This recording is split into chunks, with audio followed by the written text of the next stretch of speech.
Hey, welcome back YouTube to more MSQ playthrough. We are in Endwalker, and I've gotten all the mini Aetherites and Charlian, and we're here at the Baldazian Annex. Let's go ahead and pop into it. As the joyous look on Raha's face has undoubtedly informed you, this is the Baldazian Annex. If you continue up the hill, you'll arrive on the doorstep of the phenomenon. But I think I've explored enough for one day. We can take you there another time. Inside with you then.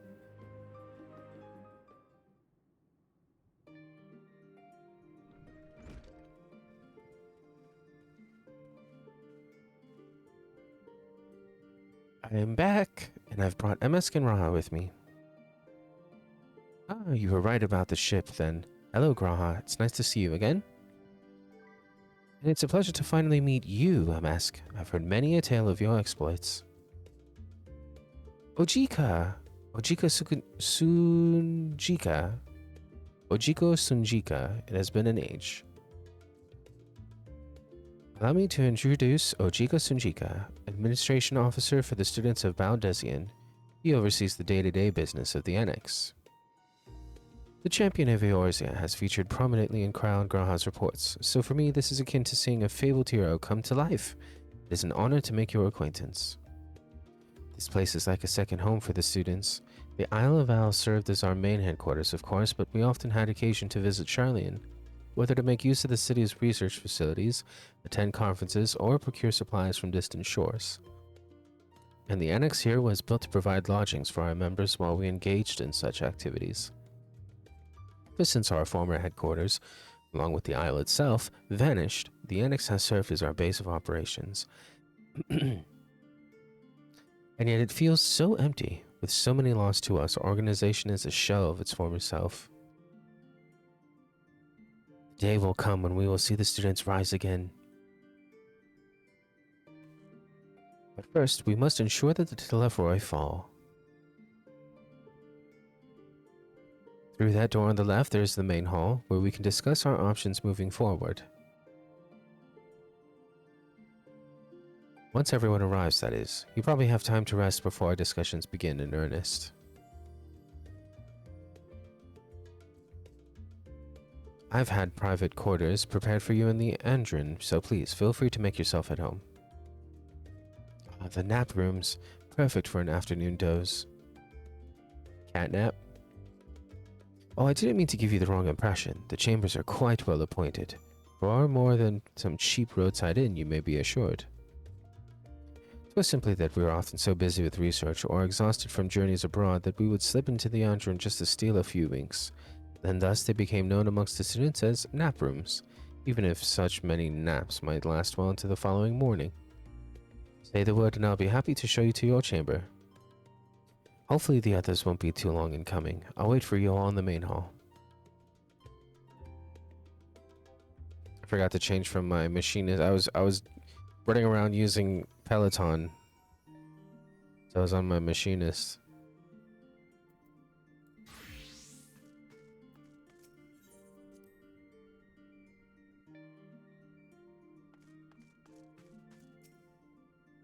Feeling refreshed and alert? Our colleagues should be wandering in soon, so I suggest we stay here and wait for them.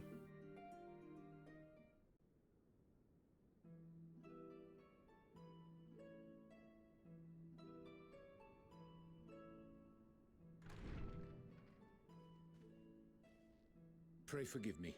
I was delayed. It's fine, Oriange. We're all here now. Let's get down to business then, shall we?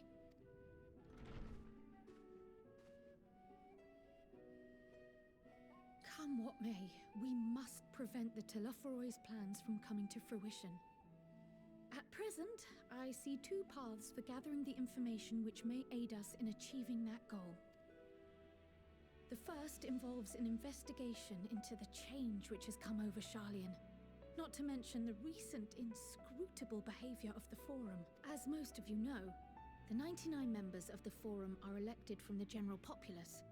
This alone guarantees a plethora of opinion with regards to foreign policy. The bibliotheques, for example, are a group of conservatives which would have Charlian focus on recording history, while remaining entirely uninvolved in the making of it. And at the other extreme, we have advocates for proactive diplomacy and direct intervention. My grandfather Galef was one such member, as was Archon Louisois. Yet despite our diverse factions and philosophies, the recent vote to deny Eorzea's request for assistance was unanimous. Even more concerning was the fact that many cited other, more pressing duties as justification for their recalcitrance. Fortuno's refusal in Gridania had those same undertones. 'Twas as if, having stared unblinking into the face of impending doom, he had simply turned away to pursue something more important. But what could that possibly be? A mystery indeed, and one which I ask for your help to solve. Our future may depend on it. As for our second potential path, it concerns a request made directly to the students of Baldessian. Our organization was founded primarily to study strange and unexplained phenomena the world over. Mysterious relics and ruins, arcane disturbances, and so forth. Compared to our more isolationist Sharlayan colleagues, we have strong connections overseas, namely with scholars and academics who share our passion for the unknown. The request in question comes from one such acquaintance, Nadana, an alchemist residing in distant Thavnair. Her missive describes the sudden appearance of a tower, and the subsequent summoning of what I can only assume is a lunar primal.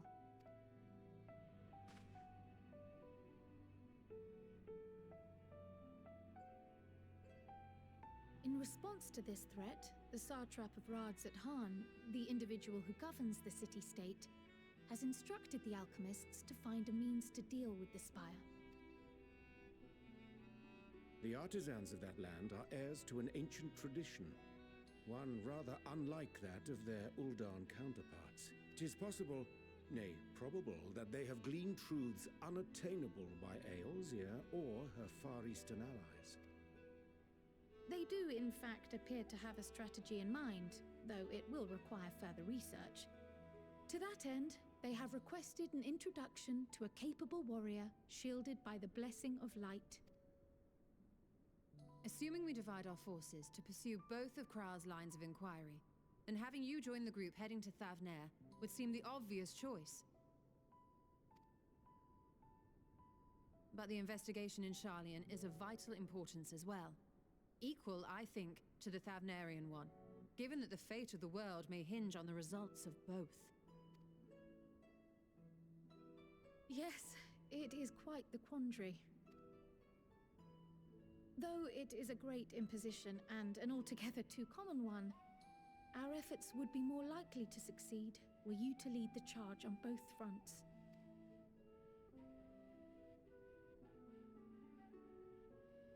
You are indeed our champion. As to which task to tackle first, we will defer to your decision. Let us next decide how everyone else might best be assigned. As for myself, I shall continue what I've begun in Sharlayan. I should also like to steal the services of an Archon or two. And thereby gain access to a greater range of reading material. I will help with that. Allow me to offer my assistance. I have some small amount of experience in the field of research.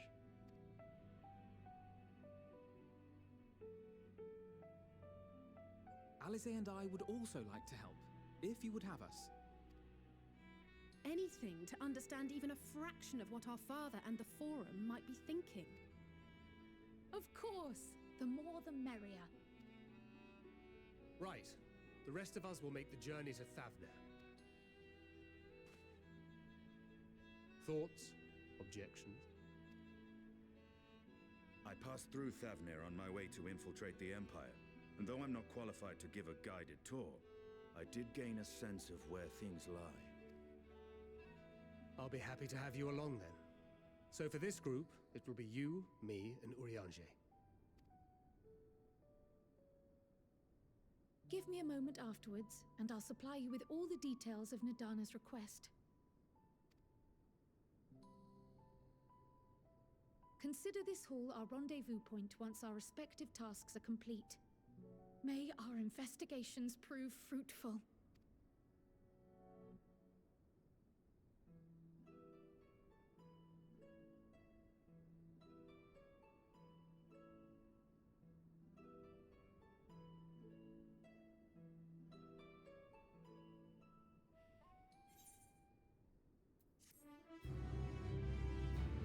Let's see what we got. I'm gonna assume that it's either a yep, it's a chess piece. Horse chestnut, which I believe is also what we got for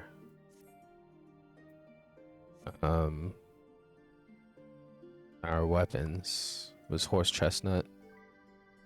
I'm gonna have to make a glamour. So I'm thinking we do the Charlian one first, since we're here already. That'll give us the boots. An unsettling change has come over to Charlian, but together we will divine the underlying cause for the Faram's callousness. As I mentioned before, however, questioning the councillors directly is a fruitless endeavor. They seem to have already come to a consensus as to what and how little they are willing to divulge, which is why I began scouring Charlian's archive of historical records for any hint of a connection to the final days. Suffice it to say that progress has been slow. There are only so many dusty pages one can skim in a day. Now that I have this band of willing reinforcements, the search should proceed all the swifter. Let us reconvene outside Numenon, shall we? Exit to the annex to the right, and you'll find the archives on the western edge of the woods.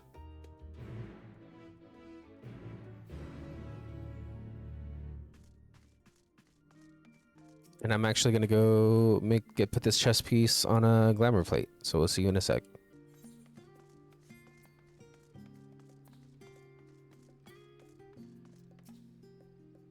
My directions were easy enough to follow, I hope. In any case, you stand now before the doors of Numenon, Charlian's grandest collection of books and tomes. This building is actually only an entrance, and one of many at that, for the archives of Numenon extend deep beneath the surface like the roots of a tree. The vast halls of the Great Google Library pale in comparison to Numenon's endless maze of subterranean chambers. Any citizen of Charlian is free to enter and peruse its shelves. Well, most of its shelves. Only Archons are afforded access to certain restricted vaults. I've dispatched Stola and Raha to investigate those. Meanwhile, Alice and Alphanode will help me continue my research through the stacks open to the general public. Your status presents more of a problem. As a non-citizen, you are only permitted to browse the first floor here at the entrance. Even so, there should be a number of books which touch upon Charlian history of foreign policy. Your task will be to find and study the relevant publications, and I promise you, a working knowledge of those subjects will make it far easier to spot the sort of clues we're looking for. Let us be about it, shall we? I've told the others to meet us at the stone benches over there once they've found some promising tomes. Happy reading!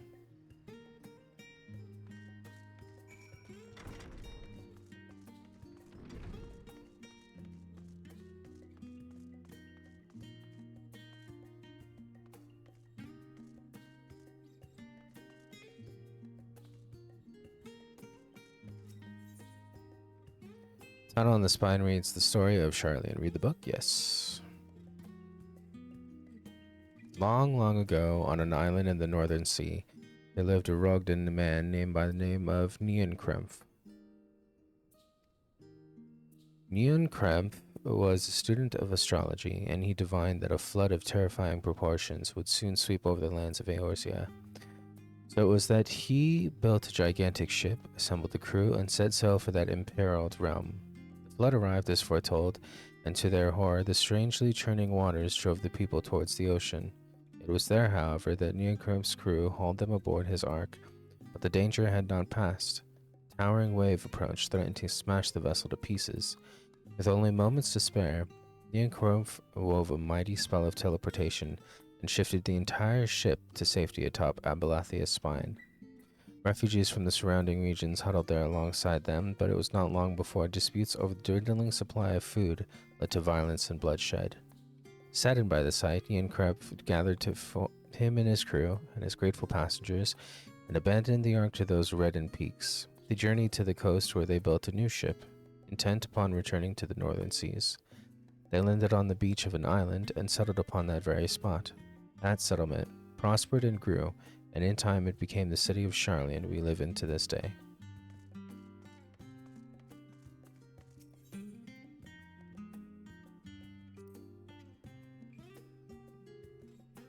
Many years ago, on the banks of Thaliok in the Dravinian hinterlands, a Charlian colony once thrived. This settlement was originally established as a mere outpost to study the ethereal sea in the year 1311 of the 6th Astral Era. Scholars dispatched to Eorzea found the facilities wanting, and their demands encouraged a gradual expansion in structure and services. As rumors spread of a growing community of academics, the area was further inundated with Eorzean students hoping to share in the renowned wisdom of the Charlians. 50 years later, the Forum passed a motion to recognize what had become a flourishing town as an official Charlian colony. Eorzean residents took to calling the colony itself Charlian, which led to no small amount of confusion when discussions turned to the subject of the motherland. In response, some Charlian inhabitants, if pressed for a name, would simply refer to it as Emporium. Following the Exodus, however, goblins and treasure hunters claimed for themselves a corner of the abandoned colony and gave it yet another name, Idleshire. The following chapters go on to introduce the most prominent features of Idleshire. This book does not appear to contain additional information on the Forum or cover the history of the Charlian motherland in greater detail. Okay, but I just wanted to know. Just wanted to read, just wanted to know.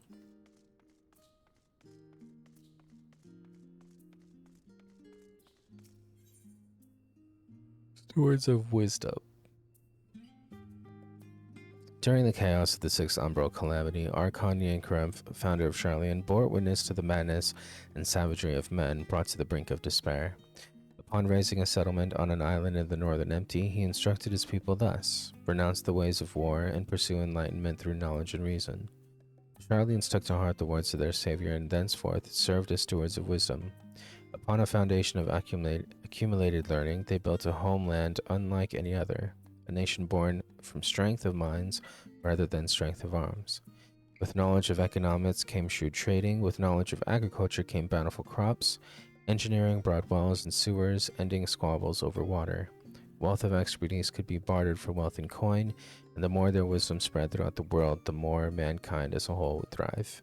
And so it was that no matter the trials and tribulations of the age, the citizens of Charlian would live by their founders' teachings.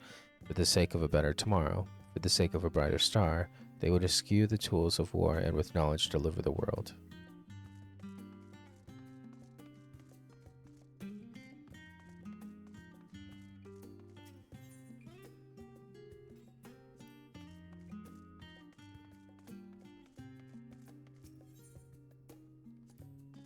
Oh, I want to read that.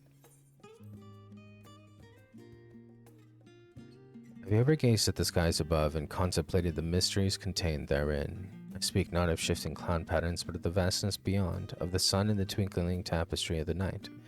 Some think the dome above us to be a finite space, yet amongst the leading thinkers of our age, one scholar's depiction of a boundless sea of stars has firmly taken root. Alas, this heavenly sea remains an unreachable, unknowable destination. There are a few indeed who can explain in satisfactory detail why our own star is believed to revolve around the sun. It was the technologists of Alec who came closest to understanding the laws which govern that starry abyss. It was they who launched Dalamud and sought to expand beyond our earthbound existence. Having read of their ancient ambitions, I wonder, has your interest in this field of study waxed or waned?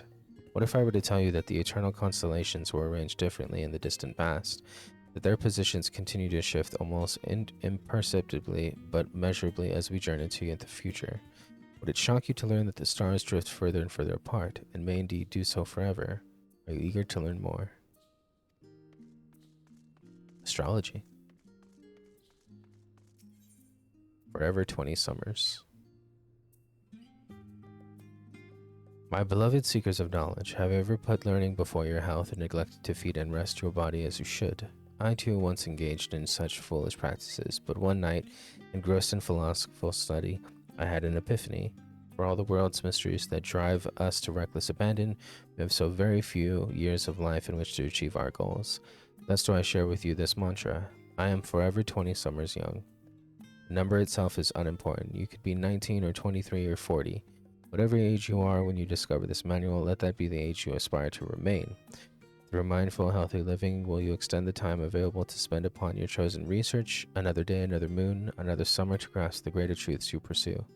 In the pages that follow, we will explore the secrets of maintaining one's physical condition from a biological, aetherological, and arcane viewpoint.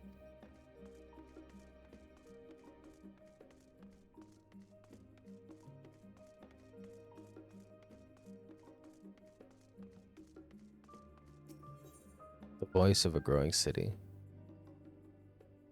This should be it. In the years which followed the foundation of Charlian, civic policy and other matters of import were decided to the Ecclesia, a public forum at which every citizen was eligible to speak.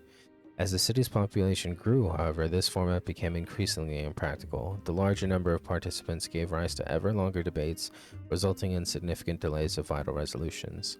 Various measures were introduced in an attempt to curtail protracted discussions, but in the year 201 of the Sixth Astral Era, it was ultimately decreed that Charlian would transition to a new form of governance. The nation would now be led by a body of 99 members, citizens chosen from among their peers by means of a nationwide vote. Thus was the forum as we know it today conceived and created.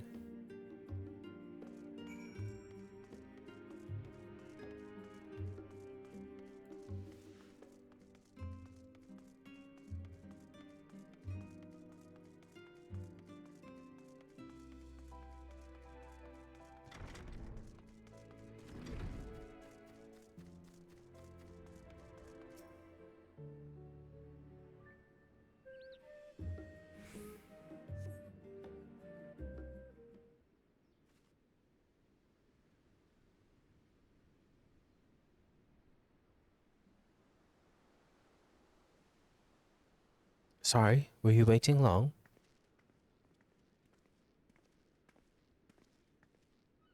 I wanted to make sure I'd borrowed at least a few promising volumes.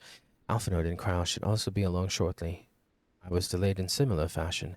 As far as I could see, no titles in the Archon stacks mention the final day specifically, so we have no choice but to start with the tangentially relevant tomes, if they are even that. At present, the plan is to skim through as quickly as we dare and share our discoveries as we make them. It would have been nice to invite everyone to the estate. Plenty of comfortable places to read and a ready supply of hot tea. Oh, I was quite fond of reading outside. It's not about the little pleasures, is it? You miss your home. It's been difficult. After our arrival, we managed to speak with one of the family servants and ask how things were. It seems our dear father has instructed the staff that even if Alphinaud and I were to return to Charlian, we would not be allowed to cross the threshold. Harsh measure indeed. I hope that our efforts to understand his position and that of the Forum will perhaps lead to a reconciliation. We'll mend this rift one day, I'm certain of it. And what of you, Graha? Have you been to visit your family, or do they not live here in the city? Ah, well, my situation is also somewhat complicated. I was raised in Charlian, yes, but I was born rather further away. In the southern reaches of Ilsabad, in fact. For generations, my people have dwelt in Corvos, a coastal region opposite the island of Thavner.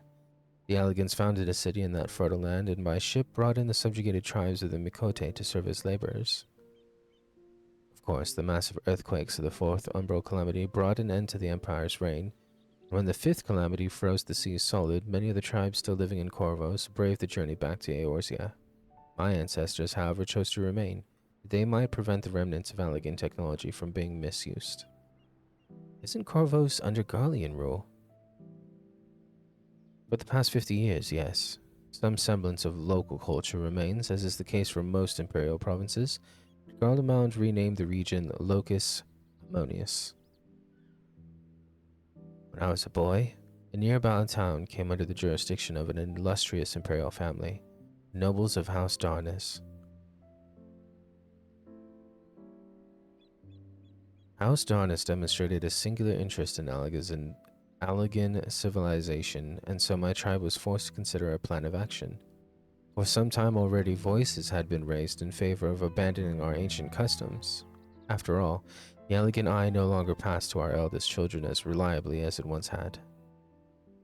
Fear of discovery eventually tipped the scales, and the decision was made to bury our ties to the knowledge and traditions of Alec. As the last child born with the Allegan eye, I was given over to the custody of friends and the students of Baldesian, who had me registered as a Charlian citizen. I never even considered. Forgive me, it was an unkind question. Even Thadcred was taken in by Archon Louisois, was he not? Stories of adopted wives and rescued orphans are more common among Sharlians than you might think. Yet regardless of our origins, we are all provided with an equal opportunity to learn, and with sufficient perspicacity, we outsiders can even earn the vaunted title of Archon. That's exactly why I have such love for this country, and which is why I wish to remain a nation of which its citizens can be proud.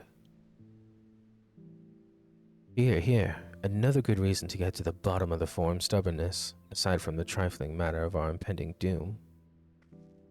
Excuse us while we try to make some headway into these books. More company should be arriving any moment now.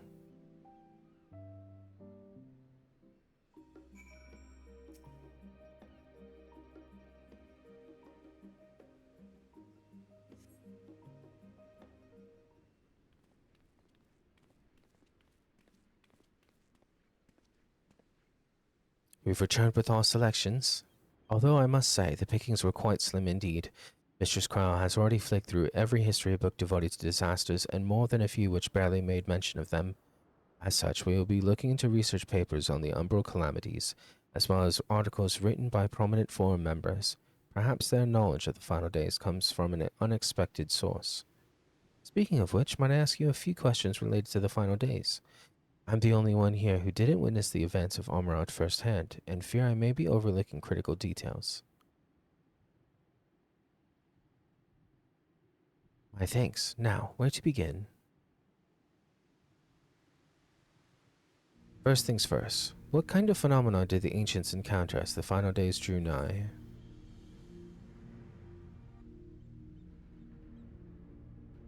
Complete destabilization of creation magics. Yes, the unfolding catastrophe wrought havoc on all manner of life.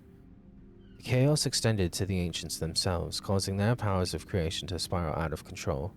Fear and despair manifested in terrible tangible fashion, meteors raining from the sky, fire erupting from the ground, indescribable abominations prowling the streets. More or less aligns with my understanding. If only the arts of creation had survived until the present day, we might have something substantial to analyze. To the best of our knowledge, however, those techniques were not preserved or passed on. Strolla surmises that the closest known magic is that of the summoning rituals promulgated by the Ascians. Was there aught else of note which heralded the approach of the final days?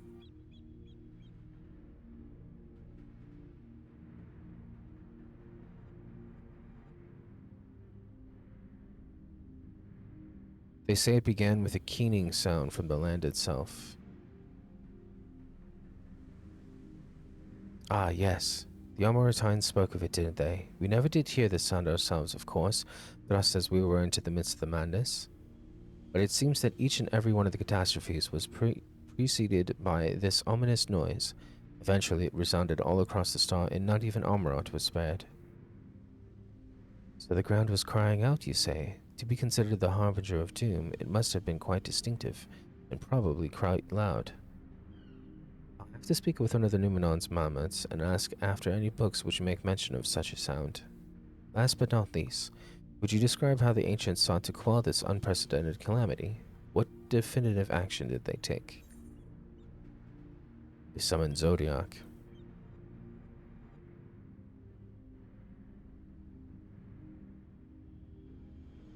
Yes, with Lidibus serving as his heart, so many gave themselves in sacrifice to bring him into being. We do not know exactly how Zodiac brought salvation to the star, only that by his godlike will were the laws of nature set aright. Then, once the balance was redressed, the ancients offered up further sacrifice to heal the ravages of the final days. Life sprouted anew, and it was these fledgling souls that intended to render unto Zodiac a trade that would have allowed them to resurrect the shades of loved ones absorbed by the primal. Or might have, had Venat and her followers not manifested their opposition in the form of Hydaelyn. Thank you, both of you, for the detailed review. I feel much more confident now in my understanding of events. With all that freshly in mind, it does make me wonder what Telephroi truly mean when they speak of bringing back the final days. We've seen what they're doing with the towers of theirs. Is forcing people to summon primals a kind of catalyst? Are they attempting to mirror the conditions caused by unstable creation magics? Or are they simply using the final days as a figure of speech? Convenient metaphor for the scale of destruction they plan to unleash. But this is all pointless conjecture at this stage. Let us return to our attention to the form, shall we? We should keep an eye out for Stola, but 'tis time we began studying these research papers.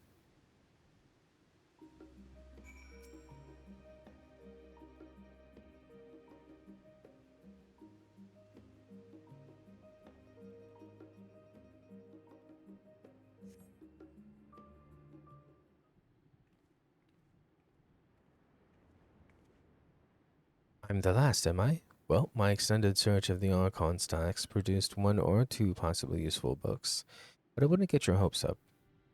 If you recall, Urianger learned of the source's reflections from the Garen oracles. For its potential to cause panic and confusion, that tome was deemed apocrypha and sealed away in the Great Google Library.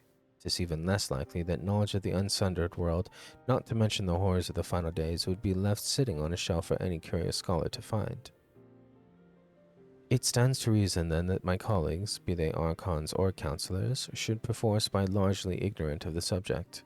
Yet, when you confronted Master Fortunat with knowledge of the Teflori and their machinations, he scoffed at the suggestions that they posed a threat.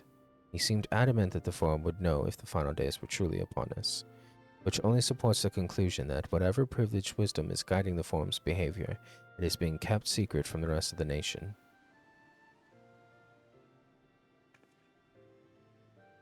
Nor that I mean to excuse myself from reading duty. Whether they contain mention of the final days or no, these books could yet hold something of value. You weren't thinking of leaving, were you? There's plenty of work for everyone.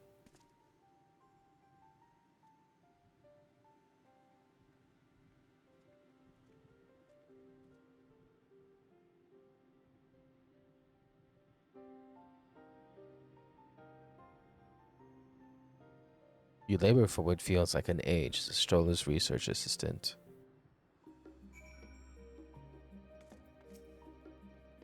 Oh dear, you look exhausted. But what about your studies? Were you able to find any books on the subjects I mentioned? Then the day was well spent. Should you wish to read them again, a Mamet at the reference desk will point you in the right direction. For the moment, though, I suggest you take a well-deserved rest. We might be occupied with our research for quite some time.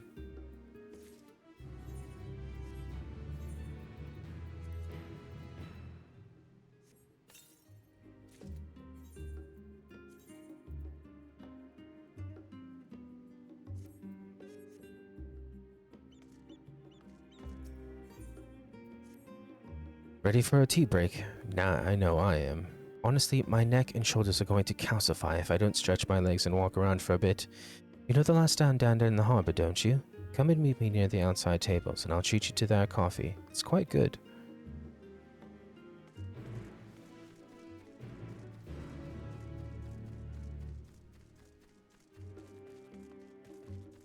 Love these. I think these are pines, or are they fir trees? I think those might be fir.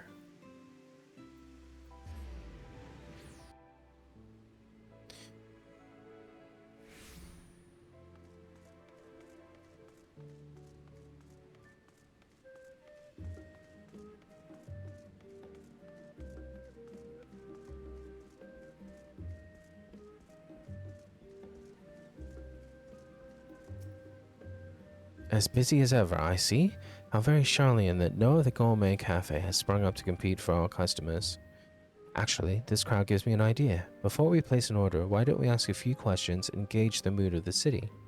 I'm interested to hear what the average citizen has to say about the Telephoroi. We might even learn something new. Worth a try, don't you think?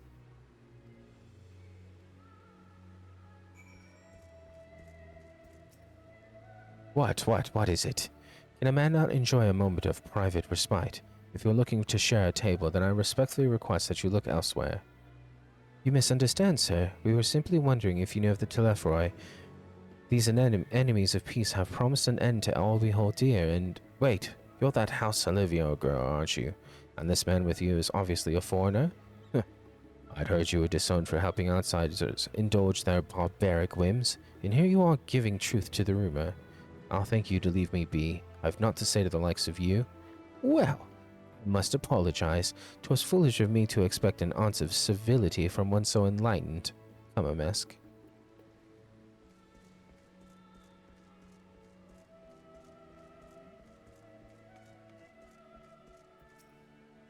Yes, I don't believe I've had the pleasure.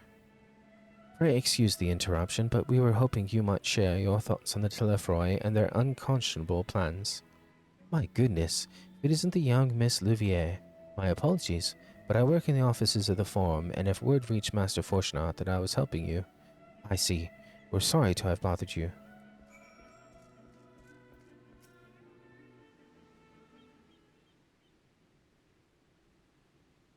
Welcome, sir. What can I offer you today? Wait, is that Mistress Alice I see there? My word, how long has it been? Far too long. Meet Dickon, the owner of the Last Stand.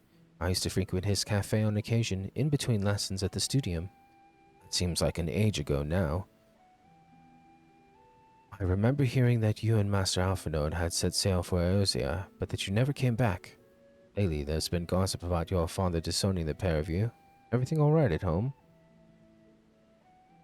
It's complicated, and I hadn't expected complete strangers to be so familiar with our situation quite so quickly. Everyone has an opinion, it seems. Well, it is House Louvier. No matter how discreet Master Fortunat may have been, news of your family's doings never stay secret for long. Things being what they are, what brings you back to the city now of all times?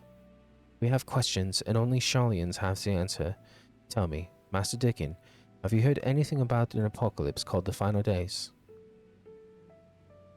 What, like the end of the world? Nothing like that, I'm afraid. And that's what you're here to find? Information on this apocalypse? Yes, whatever we can learn. Unfortunately, your patrons appear to be unwilling to speak with me. I wish there was more I could do to help.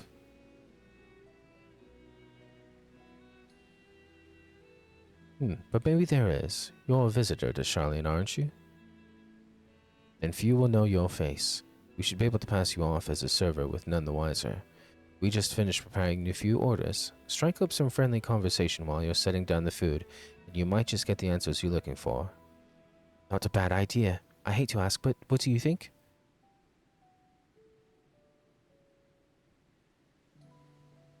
That's the spirit. Pay attention now, and I'll explain where each of these dishes needs to go. The tea set is for the chatty group sitting by the water's edge.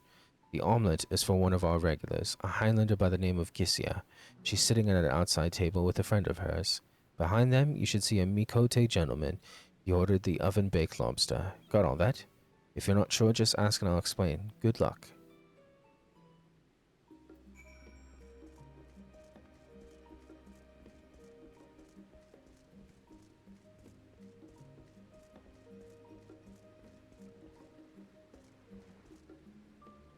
This is the water's edge, I believe.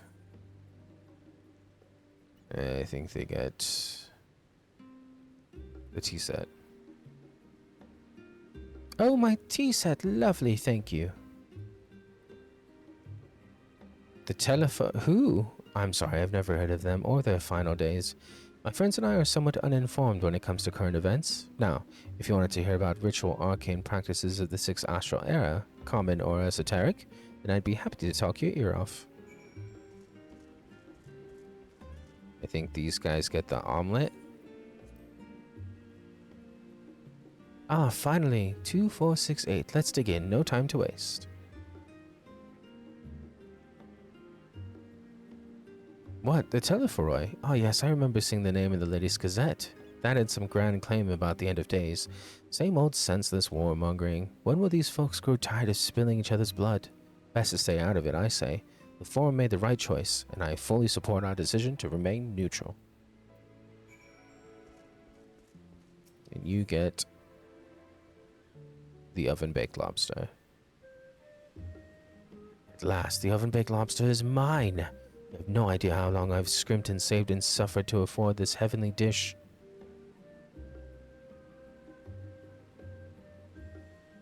Final days. This is the first I've heard of it. Although that would explain why my friend has been rushed off his feet. It must be a busy time to be a gleaner. Huh? You don't know what a gleaner is? They're collectors of a sort. Travel the world procuring things that we haven't got here in Charlian. Priceless books, unusual life specimens, and so forth. So named for those folk who trail after the reapers in the fields, picking up every grain which was missed. Aye, by all accounts, gleaning is a most meticulous and demanding profession. If these Telephoroi make good on their audacious threats, then many uncatalogued rarities could be lost forever. Why else would the gleaners be buzzing about in such a frenzy? Watch the harbor and you'll see what I mean. They're carting loads in from the docks all day. It's never been this hectic before, not like this.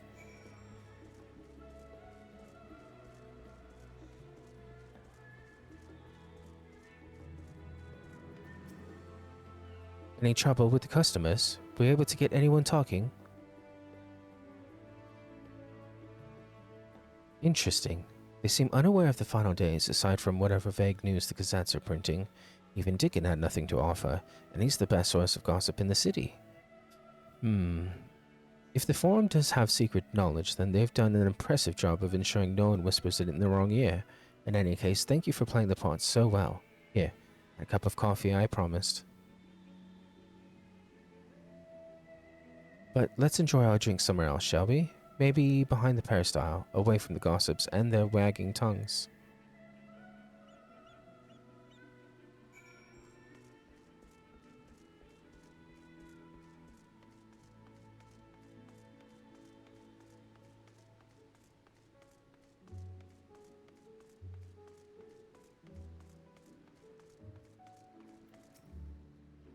Yes, this should do nicely. Out of the wind and out of sight.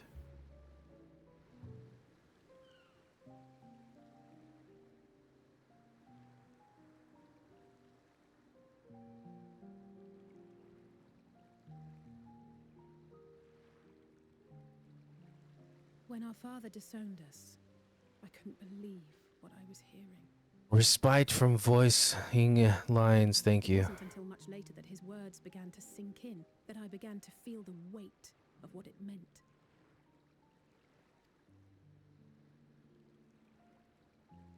Do you remember when the decision was made to come to Charlian? Graham said that the Forum was determined to keep us in the dark, and that Father's venomous performance was part of that strategy, to keep us at arm's length. Perhaps it was. Father argued with Grandfather on many occasions, but never with such dismissive contempt. And when he demanded what justifies the sacrifices we make in war, I honestly didn't know what to say.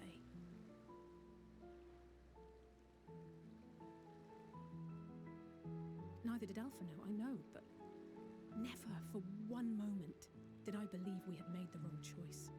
So all I could do was fume silently. It was only afterwards that I realized how childish I had been. How being stubborn and self-righteous must run in the family. If I could have just mustered a civil response, then things might have turned out differently.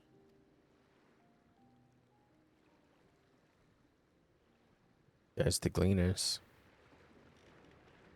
Man, there's a lot of them.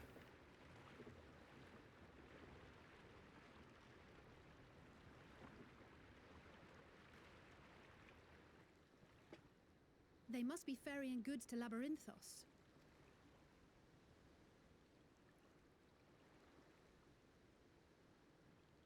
A vast complex beneath the island.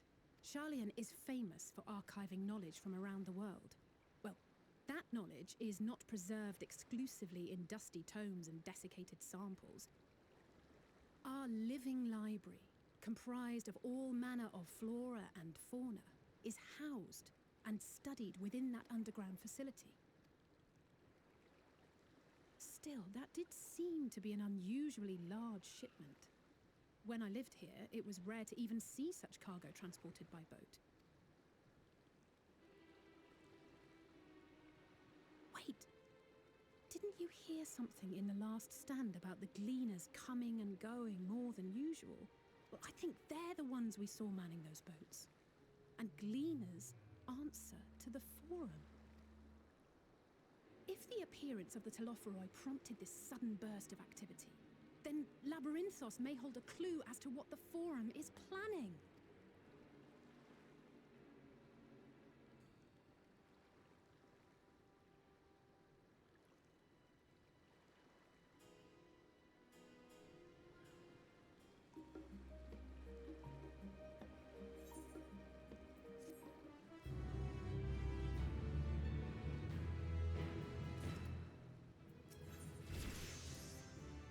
We should tell the others what we learned about the Gleaners. Go on ahead to Numenon and I'll join you in a moment. Master Dickon will want his cups back.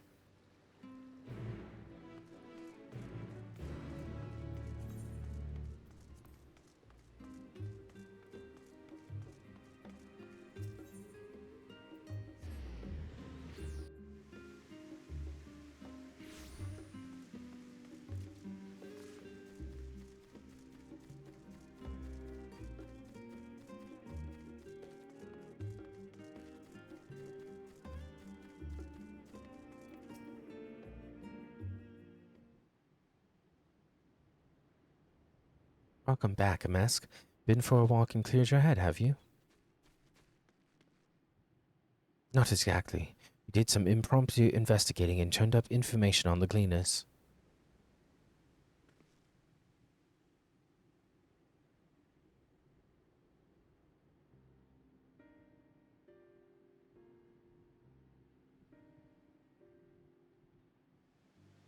It makes sense. The Gleaners take their requests directly from institutions and bureaucrats, but as you say, they ultimately answer to the Forum. A sudden and significant increase in Gleaner traffic and in cargo, it certainly gives the impression of an overarching plan being put into motion. Let us see what theory we can build from the facts. As Ishtola observed earlier, Numenon's archives appear to contain no information concerning the final days. Coupled with what MSQ and Alcé learned at the last stand, we can be reasonably sure that most Sharlayans know nothing of that particular period of ancient history. Yet my father and his colleagues are not only familiar with the final days, but are also somehow certain that the destruction being perpetrated by the Telephroi is wholly unlike these apocalyptic events. Moreover, the Forum claims to be so occupied by a duty of such pressing importance that they saw fit to unanimously deny Eoisia's request for aid. And now, the Gleaners, official agents of the state, have been mobilized on an unprecedented scale. I do not think it a stretch to conclude that the Gleaners' recent activities are in service to the Forum's secretive ends. In which case, our next course of action seems obvious. We visit Labyrinthos and assess the situation for ourselves, and if we're lucky, the Gleaners will be far more receptive to our questions. What should we expect down there? Oh, I would hate to spoil the surprise. As for myself, there are a few more subjects I should like to research. I may join you later, but feel free to leave behind your borrowed books and be on your way. I'll see to it that each is returned to its proper place. That would be a great help, thank you, Raha.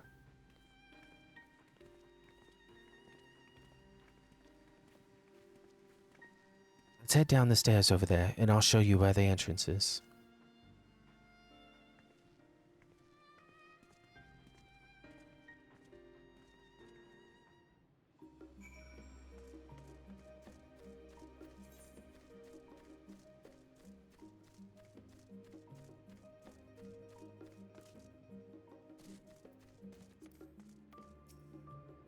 Ready. Labyrinthos is not too far from here, but you may find a path a bit disorienting. I'll take the lead, so stay close. Off we go then.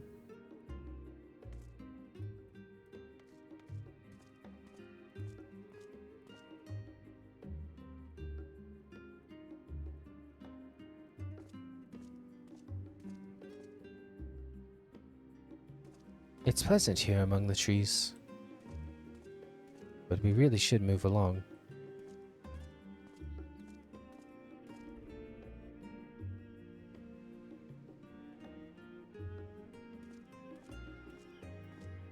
Why? Now we run. I was about to say, like, why don't we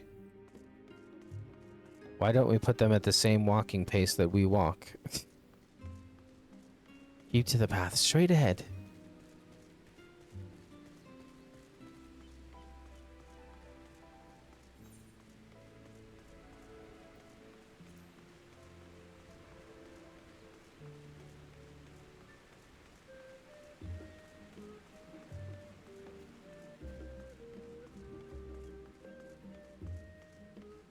Up here.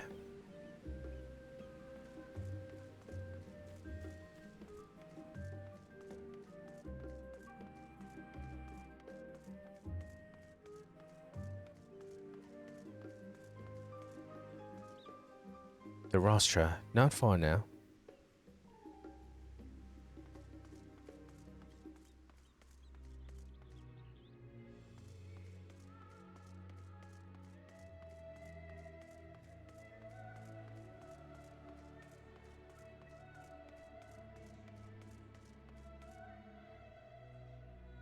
Here we are, through this door and down the stairs. You did remember to attune to the shard back there, didn't you? It will make your life much easier if you need to come back in a hurry. Otherwise, we should keep moving.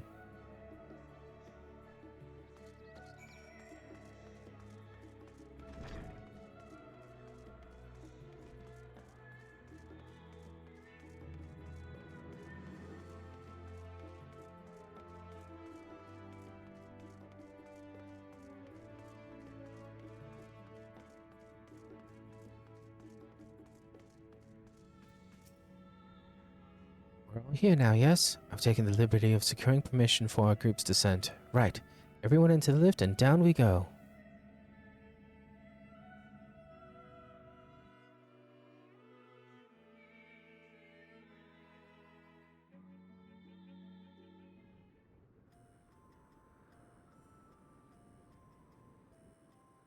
Deep beneath the scholar's city shines a false sun within a fabricated sky.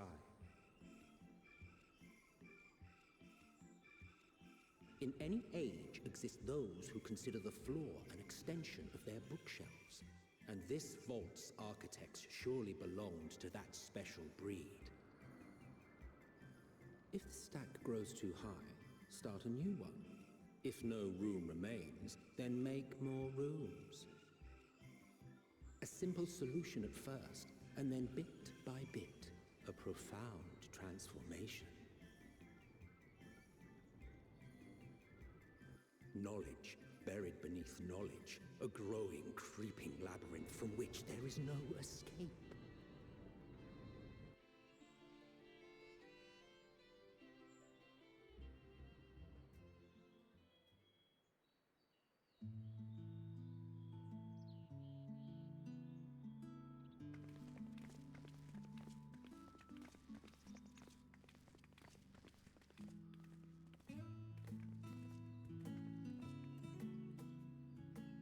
Not what you expected. I must admit, the artifice is very convincing. But I assure you that we are beneath Charlian itself. The breeze you feel, the flowing waters you hear, all created by the hand of man. The island is volcanic, you see, and once upon a time this great hollow must have been a reservoir for magma. It was discovered some 400 years ago, at which point it was repurposed as a storage facility for scrolls and samples and such. Renovations have continued, with nigh on no interruption to this day, with the lower levels still undergoing expansion. Aren't those people gleaners?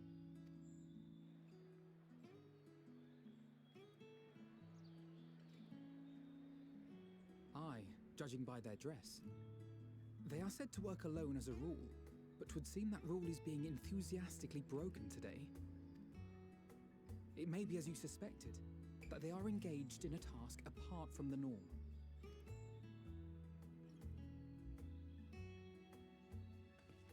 Let's spread out and get some answers then.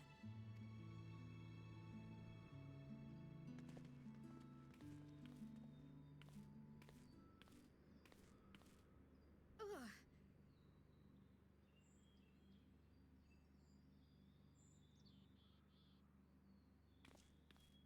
Did you call to me just now? No.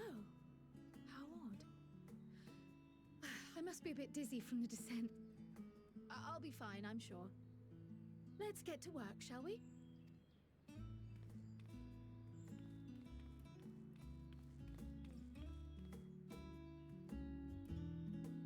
Wonder what that was about. It kind of makes me think that maybe she heard, like I wonder if she's heard island before and she just heard her now. Maybe it just was faint. I don't know. But we're going to find out more information in the next one. Like and subscribe, please. It helps so much, and we'll see you in our next adventure.